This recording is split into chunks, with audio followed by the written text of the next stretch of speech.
Why'd you turn the lights off? And why are you in that ridiculous outfit? Come on, Goku Black, it's Halloween. Get into the spooky spirit. Bitch, I was born spooky. Hey everyone, welcome back to MightyFighters, the show where we take a deep dive into different fighting games, and I'm your host, MightyBear. Unfortunately. Hopefully, if I'm not a complete waste of space, then it should be Halloween, in which case, happy Halloween! Hopefully you're staying at home watching a scary movie or something. But what's even better than a scary movie is a scary fighting game. Enter Darkstalkers, Capcom's spooky, scary, but slapstick-heavy fighting game that shook the world by storm. And by that I mean it was the game people played when Street Fighter was unavailable. What is this arcade you speak of? You had to be there. Darkstalkers honestly is one of Capcom's best fighting games, and that's saying a lot considering they've made some amazing games like Marvel vs. Capcom 2 and Street Fighter 3 Third Strike. But this came out before both of those, and a lot of what made those games so great started in this game. But what is a Darkstalker, and why is this one of the best games you've never played? Well, the short answer is that the last time they released this game was 7 years ago on the PS3 and Xbox 360 with Darkstalkers Resurrection. And before that, there was the PSP 2005 game, Darkstalkers Chronicles: The Chaos Tower, which technically isn't even the same game since some things were added to make it a mashup of different elements from different games in the series. Even still, some of Darkstalkers' characters are pretty recognizable, with characters like Felicia, Hisenko, and of course Morgan all appearing in tons of Capcom crossovers, especially Morgan, who hasn't missed a single game in the Capcom Vs series. I don't really want to get into the history of the series since there's already a good number of videos talking about it, but if you want my recommendation, The Sphere Hunter recently came out with a video talking about the history and development of the Darkstalkers series and how it got to be where it is today. I want to take a deep look at the game's mechanics myself just to see why this game is so much fun even after being released 2 decades ago. Well, you never said which game in the series you are playing. Huh, I guess that's true. There can be some confusion about which game I'm actually playing since the game has gone through so many different names. But what game do I actually play? Do I play Darkstalkers Resurrection? I don't think anyone's really playing that version of the game anymore, but I know there's a tight-knit community for this game. Where do they all play? Internet. So to clarify, for this video, I'm technically playing Darkstalkers 3, but most people refer to it by its Japanese name, Vampire Savior. It's worth noting that the community standard is to play on the arcade version, which I can play using Fightcade, so that's what all of my thoughts are based on. So, Vampire Savior is a fast-paced 6-man fighter that has a cast of really interesting characters. Some of my favorites being BB Hood, a gunslinging explosive little Red Riding Hood character. It's just so funny seeing this cute, innocent little girl shooting you with a missile.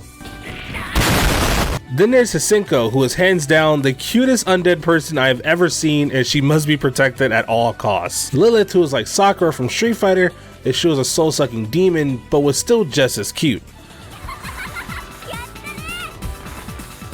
But probably my favorite character in the game is John Talbane, who is basically Bruce Lee if he was turned into a werewolf, which is honestly more terrifying than any character in this game. Those are just some of my favorites, but I do really love all the characters in this game. Dimitri looks so badass, it should be a crime he hasn't appeared in a new fighting game, and of course Morgan, whose design is nearly flawless. Every character in this game looks like an anime version of some horror movie monster, and all of them fit really well. This leads me to the game's presentation, and I am dead serious when I say this, but Vampire Savior is one of the best looking games not only from Capcom, but one of the best of all time.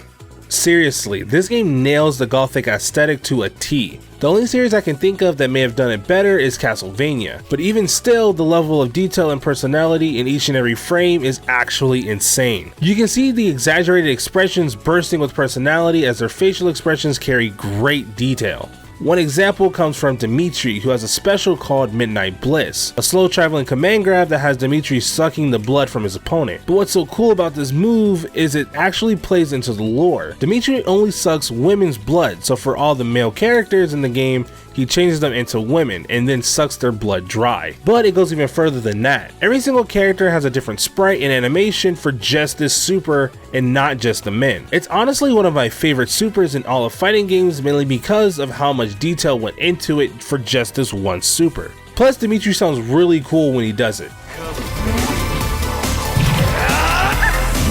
He even blows a kiss with a heart and everything. See, what a gentleman. That's just one of many examples of Vampire Savior's crazy attention to detail in terms of visual style and polish. The game actually uses the same principle of animation that Disney used for all their classics that we all know and love today, and it shows. But you know what else has a huge attention to detail in Vampire Savior? The gameplay. And again, I'm not kidding when I say this, but Vampire Savior is one of not only Capcom's best fighting games, but one of the best fighting games, period. Vampire Savior really does have one of the most unique and interesting fighting game systems I've ever played. The best way I can describe it, I guess, is like Marvel with less emphasis on air combos and more focused on ground game like Street Fighter. Honestly, even that description doesn't do the game justice. The first thing to note is that this game is blazing fast, and that's complemented by the combo system in the game. This game uses chain combos, so you can just string together a bunch of different buttons. However, after about 3 or 4 hits with most characters, they will be too far to keep the combo going. This game also has links as well, and I really love that it offers 2 different combo options depending on how skilled the player is, because Vampire Savior isn't really that hard to get into in my opinion, and considering it came out a long time ago, it's really amazing that it holds up so well. Newer players who may have a much harder time learning precise combo timing with links have a much simpler option with chain combos. Once you learn that the best way to use chains is to end them with a sweep to knock down the opponent, you will basically have your B&B combo since you can use this game's pursuit attacks. These are moves that are done with up and any attack button while your opponent is down, allowing you to extend the combo further with very little execution required. Once you learn that, then maybe you can get into learning links, which are much harder to do but a lot more rewarding and beneficial to getting better at the game. Vampire Savior has a really nice learning curve to it, since the game gives you a lot of basic options to start learning and so many more advanced options when you're ready to learn more. And you know what the crazy part is? The combos aren't really the main focus of the game. And I mentioned before that the game is blazing fast, and that's true, it is blazing fast, but it becomes even faster with the movement options available.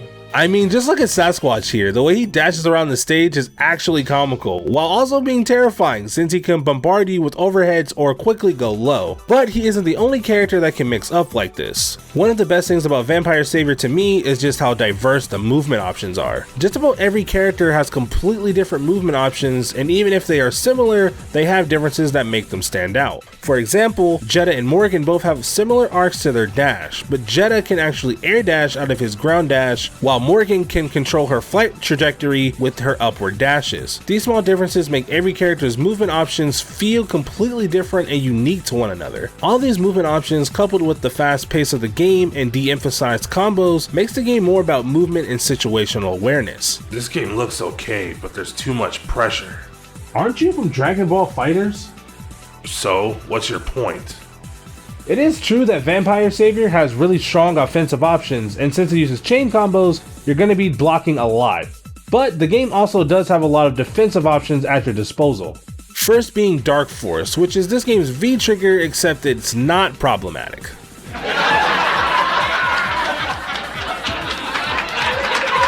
Dark Force gives all the characters different attributes, like John Talbane, who gets an after image that makes all of his attacks hit multiple times. But it does have a defensive application too, since it's invulnerable on startup, so you can get out of some tough situations. However, a lot of the situations you'll be in require blocking, so there are 2 options you have in this case: guard canceling and tech hits. Guard canceling is basically an alpha counter, or a V reversal if you will, that when blocking allows you to attack the opponent to get them off you. Guard canceling, or GC for short, is different for every character, some being better than others. For example, Lilith while blocking can use her Shadow Blade as a nice reversal option, but Hisenko has her Pendulum Swing, which she can easily be hit out of. There is one other defensive option that works the same across the entire cast. Push blocking, or tech hits, whichever name you prefer, allows you to push the opponent off of you to create some distance. However, this isn't something that's as easy as it is in something like Marvel. In Vampire Savior, you push block by pushing multiple buttons. With each button press, your chances of push blocking increases. You start at 0% with the first 2 button presses, but with each additional button press, it increases 25%, getting to 100 at 6 inputs.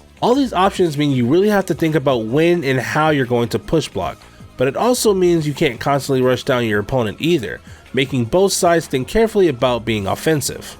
There is a neutral to be played here. Even though rushdown is really strong in this game, there are ways to stop it. If you are knocked down, however, you have the option to tech roll, which allows you to roll on the floor to avoid certain mix-ups or setups. However, just like with every other mechanic in the game, it's layered, since if the opponent can reach a roll, it can put you in an even worse situation than just a normal get up, causing you to take even more damage. All these mechanics come together to create a fun, fast-paced neutral game that relies heavily on getting in and quickly mixing up your opponent with your character's specific movement options. Honestly, learning more about this game has been some of the most fun I have had all year. But the game does have its shenanigans. There are certain glitches in the game that have become part of the meta. One of the biggest one is unblockables. See, in most games nowadays, unblockables aren't really an issue, since if you go high and low at the same time, it'll still be blocked. Just as an example, in Marvel Infinite... Oh, shut up, it was good! My hatred for mortals grows stronger every day. In Marvel Infinite, you can very easily hit the opponent high and low at the same time. Since the developers knew this, they made it so that if both attacks land at the same time, as long as you're holding back, you will continue to block. In Vampire Savior, you can chain block strings in the air. Block strings refer to a string of buttons that you have to block before being able to act again. Or in this game, you can guard cancel as mentioned earlier. However, in the time it takes for the game to register, you air blocking and blocking low on the ground can be exploited, since you can put out a low before the game registers you're blocking on the ground. For example, BB Hood or Buletta's jump heavy kick has her shooting an explosive from her skirt somehow. If you block the attack low, it's going to hit since it's an overhead, but if you correctly block it high, it'll keep you in block stop long enough so that you can't switch to blocking low. So as soon as you start blocking BB Hood's pressure in the air, you're susceptible to dealing with an unblockable. I will say that setting up unblockables in most cases is kind of tricky and takes a good amount of situational awareness to actually do. With BB Hood, if you mistime your block string or leave a gap somewhere, the opponent can quickly contest that with an aerial number of their own to get off of her. Or you could just be Hisenko and just throw her Tenraiha with her overhead item throw to get a pretty easy unblockable setup. As unfair as having unblockable setups sounds, they honestly aren't really broken since you only get one hit, and it does lead to more setups and pressure, but not to another unblockable situation for most characters. Except Bishamon, who actually does have an unblockable loop, but heavily depends on spacing and costs meters, so it's fine I guess. Vampire Savior or Darkstalkers, whatever you want to call it, this is an amazing fighting game full of depth that really does stand the test of time, as is with a lot of other Capcom fighting games around this era. But what makes Darkstalkers so special is that there really is still nothing like it. Honestly, the only game I could compare it to is something like Super Smash Bros., since that game also doesn't rely really on combos, more so than it does movement and situational awareness. For anyone who thinks this game looks cool and wants to get into it, just know that learning your character's movement options is going to be a little difficult because of how fast the game is. But don't get too discouraged, learn at your own pace because this game is honestly worth learning. And with that, we here at MightyFighters wish you a happy Halloween, since it'll be your last due to the Zero Mortal plan. Don't worry about him, he won't do it. He's just... Or is he? Happy Halloween.